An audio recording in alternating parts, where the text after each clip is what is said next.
programa para sa mga OFWs. Unang nag-umpisa ko kami ng 2008 sa Italy. At tapos dinala din namin po sa Hong Kong at ngayon nasa Dubai. In May, we're going to start in Paris and in September in Brussels. Itong programa po ito ay para doon sa mga kamag-anak nyo na nasa labas para matuto po sila na maging mas mabuting leader para sa kanilang sarili, kanilang pamilya at para sa komunidad nila at sa lipunan.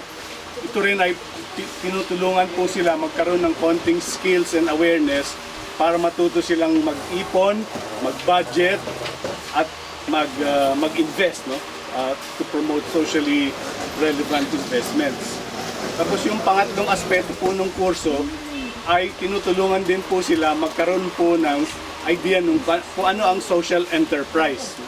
Or social entrepreneurship. Dahil naniniwala po kami na kailangan nga yung nasabi na nila na yung enterprise, hindi lang dapat ang tao o yung pamilya ang makikinabang, pero yung komunidad at yung samahan at saka yung lipunan din. So, we are always trying to tell them na kailangan po ang bottom lines nyo ay multiple, no? Hindi lang financial, meron din ecological bottom line yan, no? Titignan din yung environment, no? Yung kalikasan, no? Paano natin ma-preserve yan? At paano natin palalakasin yan? So ganun po yung framework, yung balangkas po ng kurso. At sa ngayon po, over the last 5 years, mga 500 na po ang graduates ng programang ito. Patuloy pa rin kami at we are continuously organizing the training and expanding it in different areas. Sumama ho kami ngayon kasi dahil ini-explore din namin na kung in time po, since last year po, we also started a course for relatives po ng mga OFWs. Dahil ang sinasabi po nila, nahirapan silang ipaliwanag yung mga pagbabago sa kanilang buhay sa inyo, sa mga kamag-anak nila. Kasi kung minsan, naiiba na yung priority. Hindi na sila fully consumer na lang, nag-iniisip na rin nila yung kinabukasan, yung paano tayo magsisave ngayon for the future, etc. So ang hiling po nila, mag-develop din po ng kurso para sa mga kapamilya dito sa Pilipinas.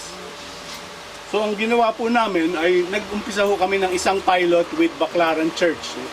Ang mga Redemptorist po sa Baclaran, meron po silang migrant center in Baclaran Church. And with the migrant center, we are pioneering a course for yung mga kapamilya dito.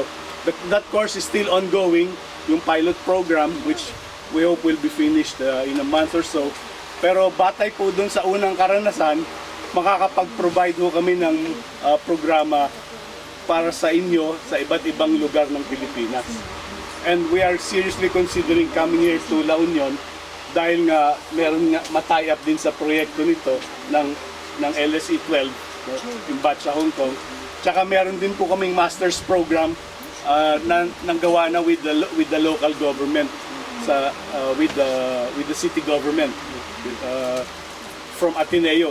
I also teach kasi in the master's program. I was telling Miss Ortega that I'm also a professor in the main master's program.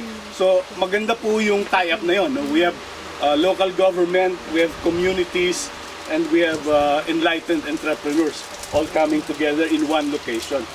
That's the best deal we can have in this country. Maraming salamat po.